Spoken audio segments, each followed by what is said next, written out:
Unit 7, Day 4, Trigonometric Ratios, Inverse. Inverse operations are operations that reverse the effect of the original operation. So we're going to look at some operations that we already know of, their inverses, and an example. The first operation that we usually learn is addition. The inverse is subtraction. So if you take x and you add 5 and subtract 5, then they cancel out and you're left with x. The next operation we learn is multiplication. The inverse is division. So when you take x and multiply it by 5 and then divide it by 5, those cancel out and you're left with x. We learn the operation squaring, and then the inverse is to square root. So if you take a number, you square it, and you take the square root, those cancel out and you're left with x. Sine has an inverse operation of sine inverse. So when you take the sine of a number and then you take the inverse sine of that, then these end up canceling each other out and you're left with x. Same with cosine and cosine inverse. When you take the cosine of a number and then you take the inverse of it, they cancel and you're left with x. And likewise with tangent. Tangent inverse. When you take the tangent of a number and take the inverse of that, those cancel and you're left with x. Trigonometric inverses. They are used to find the acute angle measures in a right triangle. So we use the trig inverses when we want to find an angle measure. If we talk about this angle A in triangle ABC, for instance, last time we already talked about how this is the opposite, adjacent, and hypotenuse side. So we know how to find the sine of angle A, which is x over z. If we take the inverse sine of both sides, then the inverse sine of x over z gives you the measure of angle A. Following, cosine of angle A equals y over z. Then the inverse cosine of y over z equals the measure of angle A. And lastly, we have the tangent of angle A is equal to x over y. Then the inverse tangent of x over y equals the measure of angle A.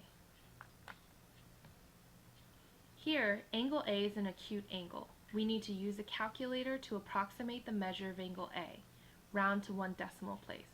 So what we want to do here is we know that the sine of angle A is equal to 0.42, but we need to solve for the angle measure. So since it's a sine, we need to get rid of that. The only way to get rid of it is to take the sine inverse of both sides.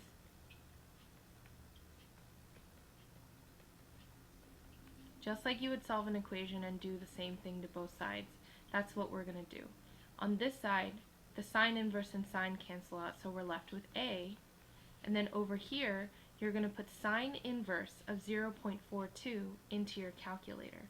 When you do that, you end up with 24.8 rounded to 1 decimal place. Here, likewise, we need to find the measure of angle A, so we're going to take the tangent inverse of both sides.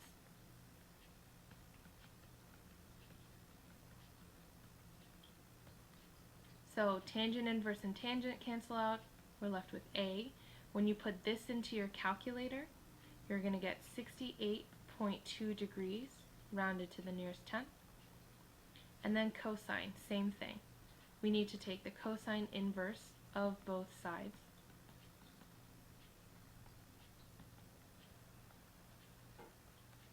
So this way cosine inverse and cosine cancel out and we've isolated the angle. When you put cosine inverse of 0.98 into the calculator, you'll end up with 11.5 degrees as your angle measure. When we look at these examples, it asks us to find the measure of the unknown angle, round all answers to the nearest tenth. We're going to need to go back to using SOHCAHTOA for this. The initial setup of the problem is going to be the same, but what we're solving for is going to be different this time. So we're looking from the perspective of angle x, the one we're looking for, and we need to label the sides. This is the opposite side, and then of course opposite from the right angle is always the hypotenuse. So you want to look carefully. We have measurements for the opposite and the hypotenuse. So when we look over here, we have sine is equal to opposite over hypotenuse. So we're going to set up our equation. The sine of angle x is equal to the opposite side over the hypotenuse. Now, we set this up just like we did before, except this time we have to solve for the angle measure. So, in solving for the angle measure, just like we did on the page before, we need to get rid of sine. The way we do that is take the sine inverse of both sides. Then, sine inverse and sine cancel out. Sorry, I didn't mean to cross out that x. The x is what remains, and then when we put this into the calculator, sine inverse of 9 over 10, we get 64.2 degrees as our final answer. In this problem, again, same idea. From the perspective of the angle, we want to label the sides. This is opposite the right angle, so here's our hypotenuse. Now, this is the opposite side, which doesn't have a measurement. That means the side 11 is the adjacent. So we want to focus on the adjacent side and the hypotenuse. That means we're going to use cosine, because cosine is equal to the adjacent over hypotenuse. So we have cosine of the angle equals the adjacent side over the hypotenuse. So again, we need to solve for the angle measure. So to isolate x, we're going to take the inverse cosine of both sides so that we can cancel out this cosine inverse and cosine. Then we have x. And then when you put cosine inverse of 11 over 12 into the calculator, we'll get 23.6 degrees. And that's your final answer. Now, pause the video and try this last one on your own in the same way that we did the first two, and then press play again to check and see if you got the same answer I did. Okay, we're back. So from the perspective of angle x, this 12 is the opposite side, and then this is the adjacent side, because this side over here is the hypotenuse. So we want to focus on opposite and adjacent. That means our tangent function. So we have tangent of the angle is equal to the opposite over the adjacent. Remember, it's always the first one over the second one. Now, again, we're solving for that angle x, so we want to take the tangent inverse of both sides.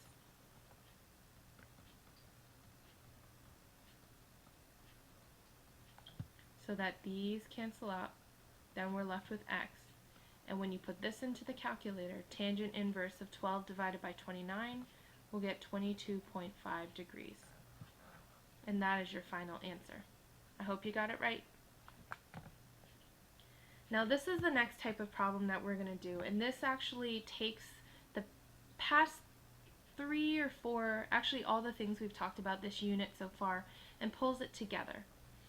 To solve a right triangle means to find the values of all sides and angles. We want to round all decimals to the nearest tenth. So we need to find all the missing measurements. We have this right angle here, this side, and this side. So the first thing I would do is just put variables for all the missing sides and angles. So this side, we have this angle inside here and this angle here. You can use whatever variables you want. I tend to go with x, y, and z to start. So let's pick one at a time. We're given this side 8 and this side 12. We know two sides of a triangle and we just need to find a third one. So when you have two sides of a triangle and you need to find a third one, you can use Pythagorean theorem. That's what I'm going to do. So we have x squared plus 8 squared is equal to 12 squared. Now remember, 12 is by itself because it's the hypotenuse. So we have x squared plus 64 is equal to 144. Then we want to subtract 64 from both sides, and then we get x squared is equal to 80. Now, before we would take the square root and then simplify. However, in the directions that says round to the nearest tenth. So we're just going to take the square root of both sides, and this you can put in your calculator. So you should get x is equal to 8.9. So we found one of them. Now we need to go and find the angles. Now, if you don't have either of the two acute angles, we're going to have to use an inverse. So first, just pick one of the angles. It doesn't matter which one. I'm just going to choose y. And then what we want to do is we want to label the sides based off of the perspective of angle y. So this side 8 is the opposite. This side 12 is the hypotenuse. So this side x is going to be the adjacent. Now, we know the measurement of x, but I just want to use the two numbers that we have. So we're going to use the opposite and hypotenuse. Now that's going to use the sine function in SOHCAHTOA. So we set up the sine of angle y is equal to the opposite over the hypotenuse. So we run into this again where we need to solve for an angle. So we have to take the inverse sine of both sides.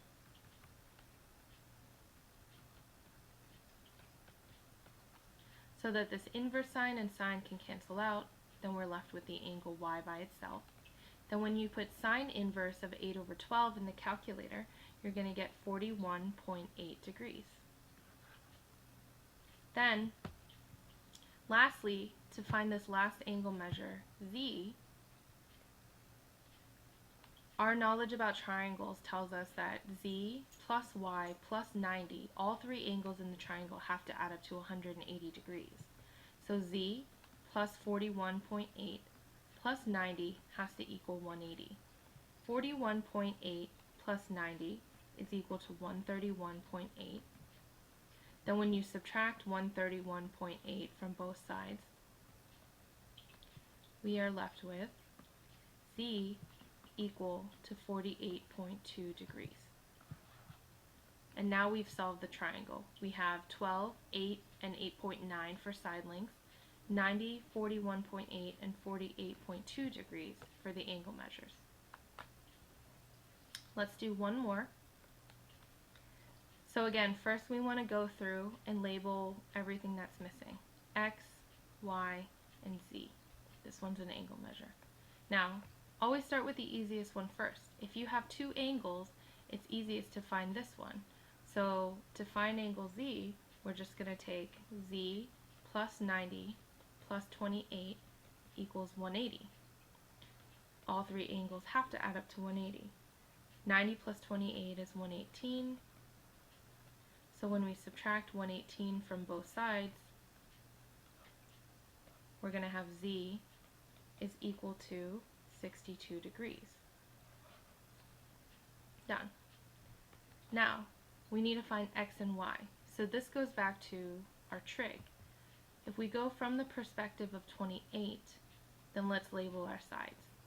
X is the opposite, y is the adjacent, and then 14 is the hypotenuse. So let's take it one at a time. First, let's solve for x. So x, we're going to use the opposite side and the given side, which is the hypotenuse. So again, opposite and hypotenuse, that's going to be sine of 28 gives us the opposite over the hypotenuse. So the x is over here. So to isolate x, we just need to multiply both sides by 14. These cancel out. Then you're going to put 14 times the sine of 28 into the calculator. And when you do that, you're going to get 6.6 as your answer. Now, to solve for y, there are two different steps that you could do. You can use Pythagorean theorem because you have 14 and you know that this side is 6.6. However, because it's a decimal, it'll throw our answer off a little more. And plus, I think trigonometry is faster, so I'm just going to use trig. So we're going to use the adjacent side and the hypotenuse.